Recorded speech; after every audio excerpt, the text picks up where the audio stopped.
പരിശുദ്ധ പരമ ദിവ്യകാരുണ്യനാഥനായ ഈശോയ്ക്ക് നേരവും ആരാധനയും സ്തുതിയും പുകഴ്ചയും ഉണ്ടായിരിക്കട്ടെ. പരിശുദ്ധ പരമ ദിവ്യകാരുണ്യനാഥനായ ഈശോയ്ക്ക് നേരവും ആരാധനയും സ്തുതിയും പുകഴ്ചയും ഉണ്ടായിരിക്കട്ടെ. പരിശുദ്ധ പരമ ദിവ്യകാരുണ്യനാഥനായ ഈശോയ്ക്ക് നേരവും ആരാധനയും സ്തുതിയും പുകഴ്ചയും ഉണ്ടായിരിക്കട്ടെ. സ്നേഹമുള്ള ഒരു നിമിഷം ഈശോയുടെ മുമ്പിൽ നമ്മൾ ഓരോരുത്തരുമായിരിക്കുമ്പോൾ നമ്മൾ ഹൃദയങ്ങളെ തുറക്കാം. നമ്മുടെ ജീവിതത്തെ എല്ലാം ഈ ഒരു തിരുസന്നിധിയിലേക്ക് നമുക്ക് ചേർത്ത് വയ്ക്കാം. എത്രത്തോളം അവിടുന്ന് നമ്മളെ സ്നേഹിക്കുകയും ചേർത്ത് പിടിക്കുകയും ചെയ്യുന്നത് നമുക്ക് ഓരോരുത്തർക്കും അറിയാവുന്നതാണ്. പക്ഷെ അതിനപ്പുറത്തോട്ട് എൻ്റെ ജീവിതത്തിലും ഞാനും അതുപോലെ തന്നെ ചെയ്യുന്നുണ്ടോ? സുവിശേഷം വളരെ ഭംഗിയായിട്ട് സമരിയാക്കാരൻ്റെ ഉപമ പറയുമ്പോഴും പറയുന്നൊരു കാര്യമാണ്, നീയും അതുപോലെ തന്നെ പോയി ചെയ്യുക. എൻ്റെ ജീവിതത്തിലെ ആവർത്തനങ്ങൾ പലതും ഞാൻ എന്താണ് എൻ്റെ ജീവിതത്തിൽ യഥാർത്ഥത്തിൽ ചെയ്യുന്നത്? തമ്പുരാൻ എൻ്റെ ജീവിതത്തിൽ നിന്ന് പ്രതീക്ഷിക്കുന്ന കാര്യങ്ങളാണ്. പലപ്പോഴും നമ്മുടെ ചുറ്റുമുള്ള ഓരോ വ്യക്തികളും നമ്മുടെ ജീവിതത്തിൽ നിന്നും കരുണ ആഗ്രഹിക്കുന്നുണ്ട്, പ്രതീക്ഷിക്കുന്നുണ്ട്. പക്ഷേ ഏതെങ്കിലും ഒരു സാഹചര്യത്തിൽ ഞാൻ എൻ്റെ തമ്പുരാൻ പ്രതീക്ഷിച്ചതുപോലെ ജീവിച്ചിട്ടുണ്ടോ? അല്ലെങ്കിൽ ആ ഒരു പ്രതീക്ഷയ്ക്കൊത്ത രീതിയിൽ ഞാൻ എൻ്റെ ജീവിതത്തിൽ എന്തെങ്കിലും ചെയ്തിട്ടുണ്ടോ? പലപ്പോഴും നമുക്ക് പറയാൻ നമ്മുടെ ജീവിതത്തിൽ എണ്ണമറ്റ കാര്യങ്ങളുണ്ടാകാം. നമ്മുടെ ജീവിതത്തിൽ പലപ്പോഴും ഓരോ വ്യക്തികളോടും എൻ്റെ ജീവിതത്തിൽ ഞാൻ മറ്റുള്ളവരോട് കരുണ കാണിച്ചു എന്ന് നമുക്ക് പലപ്പോഴും നമ്മൾ പറയാറുണ്ട്. പക്ഷെ അതിനപ്പുറത്തോട്ട് ഈ സമരിയാക്കാരൻ്റെ ഉപമയിൽ ആ ഒരു വ്യക്തിയുടെ ജീവിതത്തിൽ യഥാർത്ഥ അയൽക്കാരൻ ആരെന്ന് ചോദിച്ചപ്പോൾ പറഞ്ഞ ആ ഒരു ചോദ്യത്തിൻ്റെ ഫലം പോലെ എൻ്റെ ജീവിതത്തിൽ ഞാൻ ആയിത്തീർന്നിട്ടുണ്ടോ?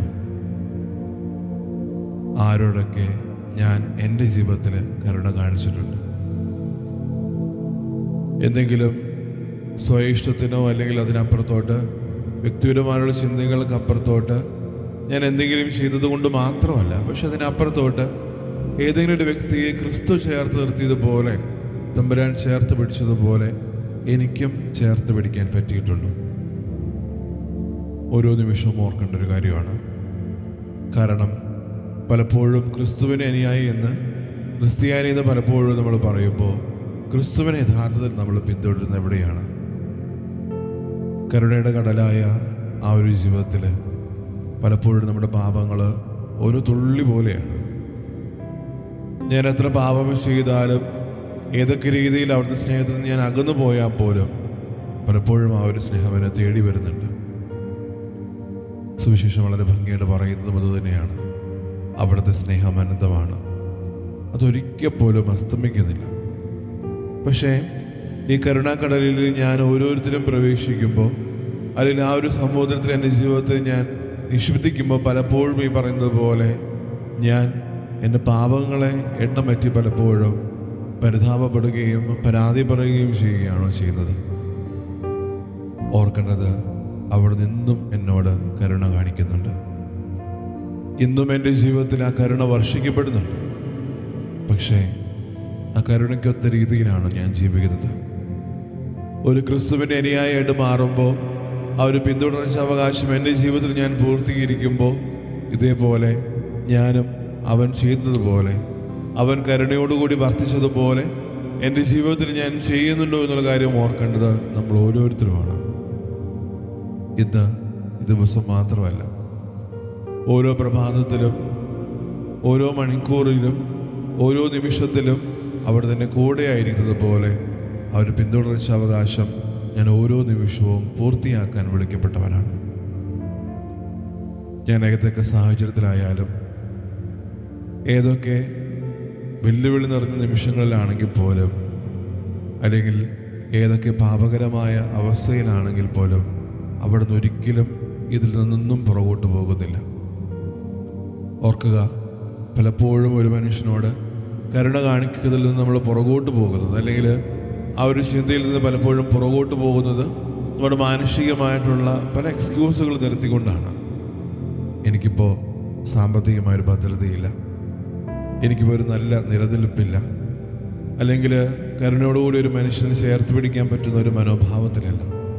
ഓർക്കുക, തമ്പുരാനും ഈ പറഞ്ഞതുപോലെ പല സഹനങ്ങളിലും വേദനകളിലും കടന്നു പോയപ്പോൾ അവൻ ഏതെങ്കിലും രീതിയിൽ ഇതിൽ നിന്ന് പുറകോട്ട് പോയോ? ഇന്ന് ഈ തിരുവഴുത്താരയ്ക്ക് മുമ്പിൽ നമ്മൾ ഓരോരുത്തരുമായിരിക്കുമ്പോൾ തമ്പുരാൻ അത്രത്തോളം സ്നേഹത്തോടും സാന്ത്വനത്തോടും അതേ അറിവോടും കൂടി നമ്മൾ ഏറ്റുപറയുമ്പോൾ ഏറ്റവും കൂടുതൽ നമ്മൾ ഓർക്കേണ്ട ഒരു കാര്യം, നമ്മളും അവനെ പിന്തുടരാൻ വിളിക്കപ്പെട്ടവരാണ്. ക്രിസ്തുവിൻ്റെ അനുയായി എന്ന രീതിയിൽ അപ്പുറത്തോട്ട് ക്രിസ്തുവിനെ ഏറ്റവും ഇഷ്ടപ്പെട്ട ആൾക്കാരായിട്ടാണ് നമ്മൾ അവൻ്റെ കൂടെ ആയിരിക്കുക. ഓരോ ദിവസവും വിശുദ്ധ കുർബാനയിൽ അത്രയും ഭക്തിയോടുകൂടെ വന്ന് ആ തിരുവോസ്തി നമ്മൾ ഓരോരുത്തരും സ്വീകരിക്കുമ്പോൾ ഓർക്കുക, അവൻ അത്രത്തോളം എന്നെ സ്നേഹിച്ചതിൻ്റെ ഒരു അടയാളമാണ് ആ ഒരു തിരുവോസ്തി. അവനെന്നും എന്നെ സ്നേഹിക്കുന്നതിൻ്റെ ഏറ്റവും വലിയ അടയാളമാണ് ആ തിരുവോസ്തിയിലൂടെ എൻ്റെ ഉള്ളിലേക്ക് കടന്നു വരുന്നത്. പക്ഷേ എൻ്റെ ജീവിതത്തിൽ ഞാൻ എന്താണ് അതിന് തിരികെ നൽകുന്നത്? തമ്പുരാൻ പലപ്പോഴും നമ്മുടെ ജീവിതത്തിൽ നിന്ന് ഓരോന്നും പ്രതീക്ഷിക്കുന്നുണ്ടെങ്കിലും ആ പ്രതീക്ഷിക്കാത്ത രീതിയിൽ നമ്മൾ പലപ്പോഴും വളരാതെ വരുമ്പോഴും ഈ പറഞ്ഞതുപോലെ യഥാർത്ഥത്തിൽ എന്താണ് എൻ്റെ ഈശോയ്ക്ക് എൻ്റെ ജീവിതത്തിൽ നിന്ന് എനിക്ക് കൊടുക്കാൻ പറ്റുന്നത്? ഓരോ നിമിഷവും ഓർക്കുക, നമ്മൾ ആരും അടിമകളല്ല. അവിടെ നിന്ന് നമ്മൾ ഓരോരുത്തരും വിളിച്ചത് പ്രിയരെ എന്നാണ്, കൂട്ടുകാരെ എന്നാണ്. പല ആവർത്തി ആ ഒരു സ്നേഹത്തിൻ്റെ പല ഭാവങ്ങളും നൽകി, ആ ഒരു ഹൃദയത്തിലിടം നൽകി ഓരോ നിമിഷവും നമ്മളെ ചേർത്ത് പിടിച്ചിട്ടേ ഉള്ളൂ. ഓർക്കുക, പഴയ നിയമ കാലഘട്ടത്തിൽ പറയുന്നത് പോലെയുള്ള അടിമത്വമൊന്നുമല്ല നമ്മുടെ ജീവിതത്തിൽ. അടിമകളായിട്ടുമല്ല നമ്മളെ കരുതുന്നത്. നമ്മളെപ്പോഴും നമ്മളെ കരുതുന്നത് അവിടുത്തേക്ക് ഏറ്റവും ഇഷ്ടപ്പെട്ട ആൾക്കാരുടെ രീതിയിലാണ്. ഓർക്കുക, അവരുടെ സ്നേഹത്തിന് അതിർത്തി വരുമ്പുകളില്ല. ആ കാരുണ്യത്തിന് ഒരിക്കൽ പോലും ഒരു നിയന്ത്രണമില്ല. എല്ലാവരെയും ചേർത്ത് പിടിക്കുന്നു. നമ്മൾ നീ ഒരു തിരുമണിക്കൂറിലായിരിക്കുമ്പോൾ ഓർക്കുക, ഈ ലോകത്തിലുള്ള ഓരോ വ്യക്തികൾക്കും അവരുടെ ജീവിതത്തിലേക്കും കരുണ വർഷിക്കപ്പെടാൻ നമ്മൾ ആഗ്രഹിക്കുകയും പ്രാർത്ഥിക്കുകയും ചെയ്യുമ്പോൾ എപ്പോഴും ഓർക്കേണ്ടത്, ഒന്നും പ്രതീക്ഷിക്കേണ്ട. പൗലോസ് കൊറിന്തോസുകാർക്ക് എഴുതിയ 1-ാം ലേഖനത്തിൽ 14-ാം അധ്യായം 1-ാം വാക്യം, സ്നേഹം അതായിരിക്കണം നമ്മുടെ ജീവിതത്തിൻ്റെ ലക്ഷ്യം. നമ്മുടെ ജീവിതത്തിൽ പലപ്പോഴും ഓരോ സാഹചര്യത്തിലും ഓരോ ഇടങ്ങളിലായിരിക്കുമ്പോൾ നമുക്ക് നമ്മുടെ മനസ്സിൻ്റേതായിട്ടുള്ള കുറേ ഇഷ്ടങ്ങളുണ്ട്, കുറേ ഇടങ്ങളുണ്ട്. പക്ഷെ അതിനപ്പുറത്തോട്ട് സ്നേഹം തന്നെയായിരിക്കണം എൻ്റെ ജീവിതത്തിലെ ലക്ഷ്യം. കാരണം തമ്പുരാൻ പഠിപ്പിക്കുന്നത് പോലെ തന്നെയാണ്, സ്നേഹമില്ലെങ്കിൽ നീ ഒന്നുമല്ല. വിശുദ്ധ യോഹന്നാൻ ശ്ലീഹ തൻ്റെ ജീവിതത്തിൻ്റെ ഏറ്റവും അവസാന ഘട്ടത്തിൽ വ്യക്തികളും ആൾക്കാരൊക്കെ വന്ന് ചോദിക്കുന്നുണ്ട്, ഇത്രയും നാള് ഈശോയുടെ കൂടെയായിരുന്നുണ്ട്, ഇത്രയും നാൾ അവൻ്റെ കൂടെ ആയിരുന്നുകൊണ്ട് പല കാര്യങ്ങളും കേട്ടും കണ്ടും ജീവിച്ചു മുന്നേറി പോകുമ്പോൾ ഈ ലോകത്തോട് ഈ അവസാന കാലഘട്ടത്തിൽ താങ്കൾക്ക് എന്താണ് പറയാനുള്ളത്? യോഹന്നാൻ വളരെ സമയമെടുത്ത് ആദ്യം പറഞ്ഞു സ്നേഹം. പിന്നെയും അത് ആവർത്തിച്ചു സ്നേഹം. പിന്നെയും തോരാതെ പറഞ്ഞുകൊണ്ടിരുന്നു സ്നേഹം തന്നെ. ഓരോ നിമിഷവും ഓരോ സാഹചര്യത്തിലും ആ സ്നേഹം പൂർത്തീകരിക്കപ്പെടുകയായിരുന്നു. ഏതൊക്കെ ഒരു മനുഷ്യൻ്റെ ജീവിതത്തിലേക്കും സ്നേഹം അത്രത്തോളം ഹൃദയത്തിലേക്ക് സ്വീകരിക്കാൻ തയ്യാറാകുന്ന ഓരോ നിമിഷത്തിലും സ്നേഹം കൊടുത്തുകൊണ്ടേയിരുന്നു. സ്നേഹമായിരുന്നു തമ്പുരാൻ മാറിയത്. നമ്മളും അവരെ പിന്തുടരുന്ന നിമിഷം, നമ്മളും ആ ഒരു സ്നേഹത്തിൻ്റെ പുറകെ പോകുന്ന നിമിഷം ഓർക്കുക, നമ്മളും സ്നേഹമായിട്ട് മാറാൻ വിളിക്കപ്പെട്ടവരാണ്. നമ്മുടെ ജീവിത സാഹചര്യം എന്തുമായിക്കോട്ടെ, നമ്മൾ ഓരോരുത്തരുമായിരിക്കുന്ന ഓരോ ഇടങ്ങളും എന്തുമായിക്കോട്ടെ, ഇപ്പോഴും ഓർക്കേണ്ട ഒരു കാര്യം, സ്നേഹമായി മാറാനാണ് നമ്മൾ ഓരോരുത്തരും വിളിക്കപ്പെട്ടിരിക്കുന്നത്. ഇന്ന് ഈശോയുടെ സന്നിധിയിൽ നമ്മൾ ഓരോരുത്തരുമായിരിക്കുമ്പോൾ ലോകത്തിലുള്ള ഓരോ മക്കൾക്കും വേണ്ടി അവരുടെ ജീവിതത്തിലേക്ക് കരുണ വർഷിക്കപ്പെടാൻ വേണ്ടി നമ്മൾ പ്രാർത്ഥിക്കുമ്പോൾ ഓർക്കുക, കരുണയ്ക്കപ്പുറം എൻ്റെ ജീവിതവും കരുണയായിട്ട് മാറേണ്ടതുണ്ട്. ഓരോ നിമിഷവും ഞാൻ ചെയ്യുന്ന എന്തൊക്കെ കാര്യങ്ങളായിക്കൊള്ളട്ടെ, അതെല്ലാം കരുണയിൽ പൂർത്തീകരിക്കപ്പെടേണ്ടതുണ്ട്. ഒരു നിമിഷം ഈശോയുടെ സന്നിധിയിലായിരിക്കുമ്പോൾ നമ്മൾ തന്നെ ഈശോയ്ക്ക് വിട്ടുകൊടുക്കാം. നമുക്കറിയാം, വ്യക്തിപരമായിട്ട് നമ്മുടെ ജീവിതത്തെ പരിശോധിക്കുമ്പോൾ നമ്മുടെ സ്വകാര്യതയിൽ തമ്പുരാൻ്റെ മുമ്പിൽ മറുതലിച്ച നിമിഷങ്ങളുണ്ട്, ദേഷ്യപ്പെട്ട നിമിഷങ്ങളുണ്ട്. പരാതിപ്പെട്ട നിമിഷങ്ങളുണ്ട്. പലപ്പോഴും ഈ പരാതികൾ പലപ്പോഴും നമ്മുടെ ജീവിതത്തിൽ നിന്ന് തുടരുന്നത് സ്നേഹക്കുറവുകൾ നമ്മൾ അനുഭവിച്ചത് കൊണ്ടാണ്. അവിടുന്ന് ഒരിക്കൽ പോലും ആ ഒരു സ്നേഹത്തിൽ നിന്ന് പുറകോട്ട് പോയിട്ടില്ല. പക്ഷേ എവിടേക്കോ എപ്പോഴോ നമ്മൾ അവർ സ്നേഹത്തെ തേടാതെ പോയി. അല്ലെങ്കിൽ എൻ്റെ ജീവിതത്തിൽ സ്നേഹത്തിൻ്റെതായിട്ടുള്ള കുറേ അർത്ഥങ്ങൾ നമ്മൾ ഓരോരുത്തരും കൊടുത്തു. നമ്മൾ പ്രാർത്ഥിക്കുമ്പോൾ നമ്മുടെ അർത്ഥനകൾ ചേർത്ത് വയ്ക്കുമ്പോൾ നമ്മുടെ ഓരോ നിയോഗങ്ങളും പ്രാർത്ഥനകളും ദൈവസന്നിധിയിലേക്ക് ഉയരുമ്പോൾ അതിൻ്റേതായിട്ടുള്ള സമയത്തിൽ നമുക്ക് ഉത്തരം കിട്ടുന്നില്ലെങ്കിൽ പലപ്പോഴും നമ്മളെത്തുന്ന ഒരു ഉത്തരം ഈശോയ്ക്ക് എന്നെ വേണ്ട, അല്ലെങ്കിൽ എൻ്റെ പ്രാർത്ഥന മാത്രം അവിടുന്ന് കേൾക്കുന്നില്ല. എന്തുകൊണ്ട് നമ്മുടെ പ്രാർത്ഥനകൾക്ക് ഉത്തരം തരുന്നൊരു നിമിഷം പെട്ടെന്നാകണമെന്ന് നമ്മൾ ശാഠ്യം പിടിക്കുന്നു? എന്തുകൊണ്ട് നമ്മുടെ ജീവിതത്തിൽ നമ്മുടെ തീരുമാനങ്ങൾക്ക് ഒത്ത രീതിയിൽ തമ്പുരാൻ്റെ തീരുമാനങ്ങൾ നമ്മൾ ചേർത്ത് വയ്ക്കുന്നു? ഓർക്കുക, ഓരോ നിമിഷവും എനിക്ക് ഏറ്റവും നല്ലത് എന്തെന്ന് തമ്പുരാൻ അറിയാം. ആ ഒരു സാഹചര്യത്തിൽ തമ്പുരാൻ ഇടപെടും, ആ ഒരു സമയത്ത് തമ്പുരാൻ ഇടപെടും. പലപ്പോഴും നമ്മൾ പറയുന്നത്, എന്തിന് എൻ്റെ ജീവിതത്തിൽ ഞാൻ കാത്തിരിക്കണം? ഓർക്കുക, കാത്തിരിപ്പ് ഓരോ നിമിഷവും അതിൻ്റെ പൂർണ്ണതയിൽ നടക്കുന്നുണ്ട്. പഴയ നിയമത്തിലേക്ക് പോകുമ്പോൾ 430 വർഷം ഇസ്രായേൽക്കാർ കാത്തു. അവർ ഈജിപ്തിലെ ആ ഒരു അടിമത്തത്തിൽ ഓരോ നിമിഷവും ദൈവത്തിന് വേണ്ടി കാത്തു. എൻ്റെ ജീവിതത്തിൽ ഞാൻ കാക്കേണ്ടത് ചിലപ്പോൾ 2-3 മണിക്കൂറോ മാസങ്ങളോ ഒക്കെ ആയിരിക്കാം. ഓർക്കുക, എനിക്ക് വേണ്ടി നല്ലത് എന്തോ തമ്പുരാൻ കരുതുന്നുണ്ട്.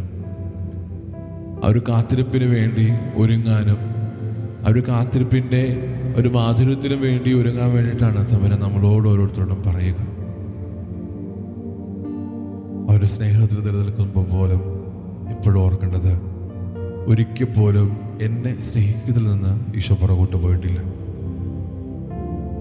സഹനത്തിൻ്റെ തീച്ചുള്ളിൽ നിൽക്കുമ്പോഴും അൽഫോൻസാമ പറയുന്നതും അത് തന്നെയല്ലേ, ഞാൻ അവിടുത്തെ സ്നേഹിക്കുന്നു. എത്ര വേദനകളും സഹനങ്ങളും ജീവിതത്തിലേക്ക് ഏറ്റുവരുമ്പോഴും ഈ പറഞ്ഞതുപോലുള്ള പരിവർത്തനങ്ങൾ നമ്മുടെ ജീവിതത്തിലും സംഭവിക്കണം. ഇതുപോലുള്ള രൂപാന്തരങ്ങൾ നമ്മുടെ ഓരോരുത്തരുടെയും ജീവിതത്തിലും സംഭവിക്കണം.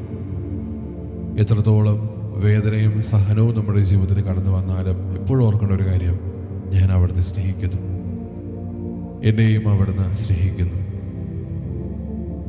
പലപ്പോഴും മാനുഷിക മനോള ചിന്തകളോടുകൂടി നമ്മൾ ഓരോ നിമിഷമായിരിക്കും ഓർക്കുക, ദൈവികമായിട്ട് നമ്മൾ ഉയരേണ്ടതുണ്ട്. നമ്മുടെ പ്രാർത്ഥനകളായിട്ട് നമ്മുടെ ജീവിതം മാറേണ്ടതുണ്ട്. സ്നേഹമായിട്ട് നമ്മുടെ ഓരോ ജീവിതവും മാറേണ്ടതുണ്ട്. നമ്മളായിരിക്കുന്ന ഓരോ ഇടങ്ങളിലുമായിരുന്നുകൊണ്ട് നമ്മുടെ ജീവിതത്തെ, നമ്മുടെ ജീവിത സാഹചര്യത്തെ, നമ്മുടെ ഓരോ ഇടങ്ങളെയും, ഒപ്പം നമ്മുടെ ജീവിതത്തിൽ തമ്പുരാൻ പരിവേരുവിശുദ്ധരുള്ള ഓരോരുത്തരെയും സ്നേഹത്തോടെ ചേർത്ത് പിടിക്കാം. നമ്മുടെ മാതാപിതാക്കളായിരിക്കാം, ഭാര്യയും ഭർത്താവുമായിരിക്കാം, സഹോദരങ്ങളായിരിക്കാം, മക്കളായിരിക്കാം, ഓരോരുത്തരെയും സ്നേഹത്തോടെ ചേർത്ത് പിടിക്കാം. എൻ്റെ ജീവിതത്തിൽ കരുണ വർഷിക്കപ്പെടുന്ന പോലെ ചുറ്റുമുള്ള ഓരോരുത്തരുടെയും ജീവിതത്തിൽ കരുണ വർഷിക്കപ്പെടാൻ വേണ്ടി നമുക്ക് പ്രാർത്ഥിച്ച് താഴ്ന്ന സ്വരത്തിൽ സ്തുതിച്ചുകൊണ്ട് ദിവ്യകരുടെ നാഥന ആശീർവാദം നമ്മളായിരിക്കുന്ന ഇടങ്ങളിൽ ഇരുന്നുകൊണ്ട് നമുക്ക് സ്വീകരിക്കാം.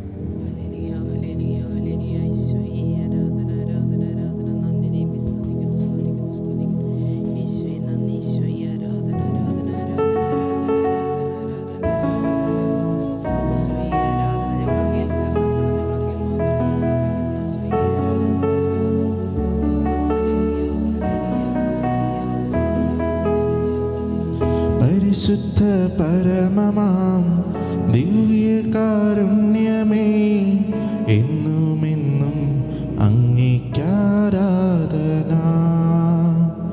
പരിശുദ്ധ പരമമാം ദിവ്യകാരുണ്യമേ, എന്നുമെന്നും അങ്ങേക്കാരാധന. പരിശുദ്ധ പരമമാം ദിവ്യകാരുണ്യമേ, എന്നുമെന്നും അങ്ങേക്കാരാധന.